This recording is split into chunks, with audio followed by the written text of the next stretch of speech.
যখন মঞ্চে উঠছি এই ভিড়ের চিত্র দেখে একটা কথাই আমার মনে হলো যে একা কাকদ্বীপ যা ভিড় জুটিয়েছে গোটা মথুরাপুর লোকসভা আপনারাই জিতিয়ে দিতে পারবেন আমার মনে হয় না আর কারোর প্রয়োজন আছে।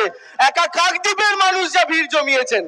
আমি টেলিভিশন চ্যানেলগুলো দেখি, বিরোধীদের কচকচানি শুনি, টিভিতে মমতা ব্যানার্জি যে চিরকাল সাধ্য করে এসছে সেগুলো দেখি, আর দেখার পর আপনাদের দেখে ভাবি এরা টিভিতে বসে বসে যতই চেষ্টা করুক না কেন আপনারা চিৎকার করে একটা কথা বুক ঠুকে বলে দিয়েছেন যে বাংলার মানুষ, দক্ষিণ 24 পরগনার মানুষ, কাকদ্বীপের মানুষ তারা বুকে হাত রেখে আজও বিশ্বাস করেন লাভ ছাড়া ক্ষতি নাই, দিদি ছাড়া গতি নাই, মমতা ব্যানার্জি ছাড়া আমাদের কোনো গতি নেই।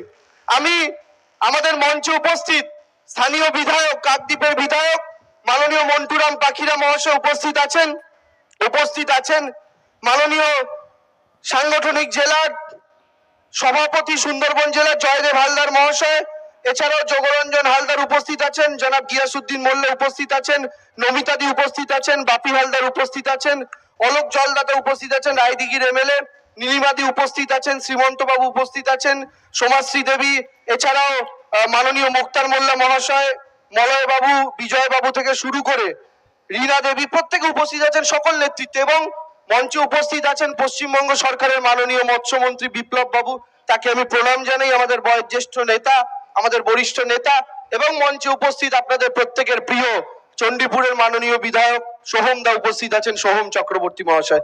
দেখুন আজকের সভা মূল কারণ মমতা বন্দ্যোপাধ্যায়কে ধন্যবাদ জানানো। আমি এই কাকদ্বীপে শেষ এসেছিলাম গত বিধানসভা নির্বাচন, আমার মনে আছে আমার অনেকগুলো সভা করতে করতে কাকদ্বীপে ঢুকতে আমার রাত্রি হয়ে গিয়েছিল। সভা শুরু হয়েছিল প্রায় বিকেল 3টে থেকে, আমি যখন ঢুকি তখন প্রায় 7টা বাজে, কিন্তু তারপরেও আমরা দেখেছিলাম হাজার হাজার মানুষ, মায়েরা, কাকিমারা, দাদারা, ভাইরা অপেক্ষা করছিলেন। এবং সেই দিনকে মঞ্চ থেকে একটা কথা বলে গিয়েছিলাম, আমার আজও মনে আছে। সেদিন বিজেপির দাপাদাপি, লাফালাফি, হেলিকপ্টারে করে নেতা আসছে, প্লেনে করে নেতা যাচ্ছে, অমিত শাহ এসে আলু পটল মূলোর মতো নেতা কিনে নিয়ে যাচ্ছে, যেখানেই দেখছে তৃণমূলের নেতা ভাঙিয়ে ভাঙিয়ে নিয়ে যাচ্ছে। দেখে মনে হচ্ছিল দিদি বোধহয় হেরে গেল, দিলীপ ঘোষ মনে হয় মুখ্যমন্ত্রী হয়ে গেল।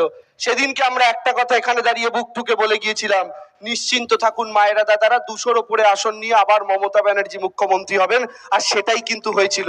আমি আবার বলি, টেলিভিশন ঠিক করে দেয় না, বিরোধীদের অপপ্রচার ঠিক করে দেয় না। আপনারা এখানে এত দাদারা আছেন আর বাদিকে এত মায়েরা আছেন। আমি একটা কথা বলি, আমি বিজেপির মিটিং গুলোও দেখি টিভিতে, আমি সিপিএম এর মিটিং গুলোও দেখি, সত্যি বলছি এত মহিলাদের উপস্থিতি তৃণমূল ছাড়া আর কোনো পার্টির মিটিং এ দেখা যায় না। কেন জানেন? এর একটা মূল কারণ কি? 3টে কারণ আছে। প্রথম কারণ, ভারতবর্ষে এতগুলো রাজ্য, 30টার উপর রাজ্য, তার মধ্যে পশ্চিমবঙ্গ একটা, বিজেপির সরকার আছে 20টার উপর রাজ্যে। কিন্তু অদ্ভুত ব্যাপার কি জানেন? বিজেপির 20টার উপর রাজ্যে সরকার, কিন্তু একটা রাজ্যে ওরা কোনো মহিলাকে মুখ্যমন্ত্রী করেনি, সব কটাতে পুরুষ। আর তৃণমূলের কটা রাজ্যে সরকার? একটাই রাজ্যে, পশ্চিমবঙ্গ। আর সেই একটাই রাজ্য, একটাতেই মুখ্যমন্ত্রী দেখুন, ভারতবর্ষের একমাত্র মহিলা মুখ্যমন্ত্রী মমতা বন্দ্যোপাধ্যায়। দ্বিতীয় কারণ কি? এত মায়েদের উপস্থিতির আরো একটা কারণ আছে, সেটা হচ্ছে লক্ষ্মীর ভান্ডার। কি হাসি দেখেছেন? এই হাসি শুনে শুভেন্দু বাবু কেঁপে গেছে। এই মায়েদের এই হাসি ভয়ঙ্কর। শুভেন্দু বাবু কাঁথি থেকে শুনতে পাচ্ছেন, দিলীপ বাবু মেদিনীপুর থেকে শুনতে পাচ্ছেন। এই হাসিটা কিন্তু একদিকে যেমন দিদির প্রতি ভালোবাসার হাসি, আর এই হাসির আর একটা কারণ হচ্ছে আপনাদের বিজেপির প্রতি বিদ্রুপের হাসি। কেন হাসি বললাম মায়েরা? ছোটবেলায় যখন সিপিএম এর সরকার, দুপুরবেলা ভাত খেয়ে আমার মা জোর করে ঘুম পাড়াতো। আমাদের বাড়িতে নিয়ম ছিল দুপুরে ঘুমোতেই হবে। মায়ের পাশে ঘুমিয়ে আছি, হঠাৎ বিকেল 5টার সময় টং টং টং টং করে বাড়ির বাইরে ঘন্টা বাজছে। কি না, আলু কাবলিওয়ালা এসছে আলু কাবলি বিক্রি করতে। মাকে বললাম, মা 2 টাকা দেবে, আলু কাবলি কিনে খাবো। আমি দেখলাম আমার মাকে যেই আমি বললাম 2 টাকা দেবে আলু কাবলি খাবো, আমার মা সাথে সাথে ঘুরে আবার আমার বাবাকে বলছে, কি গো 2 টাকা দাও না, ছেলেটাকে দিই। ছেলেটা বলছে আলু কাবলি খাবে। সেদিন আমি ছোট, আমি বুঝতাম না, আমার মায়ের কাছে আমি টাকা চাইছি, আমার মা কেন আবার বাবার কাছে চাইছে? মা কি নিজে থেকে দিতে পারে না? আরেকটু যখন বড় হলাম সেদিনকে বুঝলাম, আমার মা তো গৃহকর্ত্রী, আমার মায়ের রোজগার কোথায়? আমার মা টাকা পাবে কোথা থেকে? আমার মাকে তো বাবার কাছেই তাই হাত পাততে হয়, কারণ মায়ের চাকরি এমন একটা চাকরি, যে চাকরি পৃথিবীর সবচেয়ে কঠিন চাকরি, কিন্তু তার 1 পয়সা বেতন হয় না। মায়েদের চাকরি এত কঠিন চাকরি। সেদিনকে আমি মাকে বললাম, মা আমার বাবার থেকে চেয়ে আমাকে 2 টাকা দিল। তারপরে আস্তে আস্তে বড় হলাম, সিপিএম এর সরকার গিয়ে দিদির সরকার এলো, দিদি লক্ষ্মীর ভান্ডার চালু করলো। গত বছর যখন গাড়ি করে যাচ্ছি, একটা চায়ের দোকানে গাড়িটা দাঁড় করিয়েছি, দেখি পাশে একটা আইসক্রিমের ঠেলা, একটা বাচ্চা মেয়ে তার মায়ের আঁচলটা টেনে বলছে, ও মা 5 টাকা দাও না মা, আইসক্রিম খাবো। সেদিনকে দেখলাম সেই মহিলার পাশে কিন্তু তার স্বামী দাঁড়িয়েছিলেন, কিন্তু সেই মহিলা ঘুরে তার স্বামীর কাছে হাত পাতলেন না, নিজের আঁচলটা খুলে 5 টাকা বার করে মেয়েটাকে দিয়ে বললেন, এটা তোর বাংলার মা মমতা ব্যানার্জি দিয়েছে, এটা আমার আত্মসম্মান, যা গিয়ে আইসক্রিম খা। সেদিনকে দেখে আমার চোখের কোণায় জল ভরে এলো। এটাই তো মমতা বন্দ্যোপাধ্যায়, যিনি বাংলার মায়েদের এই আত্মসম্মানটা দিয়েছেন।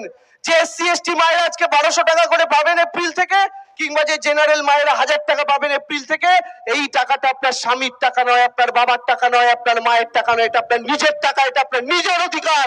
আর এই অধিকার আপনাকে মমতা ব্যানার্জি দিয়েছে। তাই তো বিজেপির জ্বালা, তাই তো সিপিএম এর জ্বালা, তাই তো শুভেন্দু কাঁপছে, দিলীপ নাচছে, সিপিএম পাগলের মতো কাঁদছে, কারণ ওরা বুঝতে পেরেছে এর কোনো সুদ ওদের কাছে নেই। আজকে কত পরিবর্তন। এখানে দাদারা আছেন, প্রধানত মৎস্যজীবী সম্প্রদায়ের মানুষ। আপনি বলুন, একটা মহিলা কতটা ভাবতে পারেন? দিদি কি ভাবলেন? বছরের 2টো মাস, যখন মাছেদের ব্রিডিং সিজন, যখন মাছেদের ব্রিডিং হয়, সরকার বলে এই সময় মাছ ধরতে না। আর তার উপরে যদি দেখেন, ওই 2টো মাস এমন আসে যে 2টো মাস ঝড় বৃষ্টির মাস। যারা মৎস্যজীবীরা নৌকা নিয়ে মাছ ধরতে যান, তাদের জন্য খুব বিপজ্জনক সময়, ঝড় বৃষ্টি প্রায় লেগেই থাকে। মমতা ব্যানার্জি কি বললেন? যে 2টো মাস, এই 2টো মাস হবে এপ্রিল থেকে জুন, সম্ভবত তারা চিন্তা ভাবনা করবেন কোন 2টো মাস। সেই 2টো মাস যখন আমাদের মৎস্যজীবীরা প্রায় ঘরে বসে থাকেন, যেতে পারেন না, সেই 2টো মাস তারা ঘরে বসে থাকবেন, তাদেরকে মাসে 5,000 টাকা করে মমতা বন্দ্যোপাধ্যায় সহযোগিতার হাত বাড়িয়ে দেবে। কে ভেবেছে আগে? সিপিএম এর সরকার। দাদারা ভাইরা, আমার কপাল পোড়া। কেন জানেন কপাল পোড়া? সিপিএম এর সময় স্কুলে পড়েছি, না সাইকেল পেলাম, না জামা পেলাম, না মিড ডে মিল পেলাম, না ছাতার মাথা টেস্ট পেপার পেলাম, না ব্যাগ পেলাম, না জুতো পেলাম, মোজা পেলাম, বই পেলাম, খাতা পেলাম। আর আজকে আমার ভাই বোন গুলোকে দেখে কি হিংসে হয়। ওদের দেখি, আমাকে একদিন সিপিএম এর নেতা আমার বাড়িতে ভোট চাইতে এসছে। আমার মা বলছে, তুমি জানো আমার ছেলেকে স্কুল ড্রেস কে কিনে দিয়েছে? সিপিএম এর নেতাটা বলছে, কে? বলছে আমি। বলছে জুতো আমি, ব্যাগ আমি, টেস্ট পেপার আমি। আমার মা বলছে সাইকেল আমি। এবার আমার মা আমার কাকার একটা ছেলেকে হাত ধরে টেনে নিয়ে এলো, বলে আমার ছেলে তোমাদের আমলে স্কুলে পড়েছে। বলে সিপিএম এর নেতাটাকে বললো, দেখো এ দিদির আমলে স্কুলে পড়ছে, একে জিজ্ঞেস করো তো। সিপিএম নেতারা জিজ্ঞেস করলো, কি রে বাবা, তোকে সাইকেল কে কিনে দিয়েছে?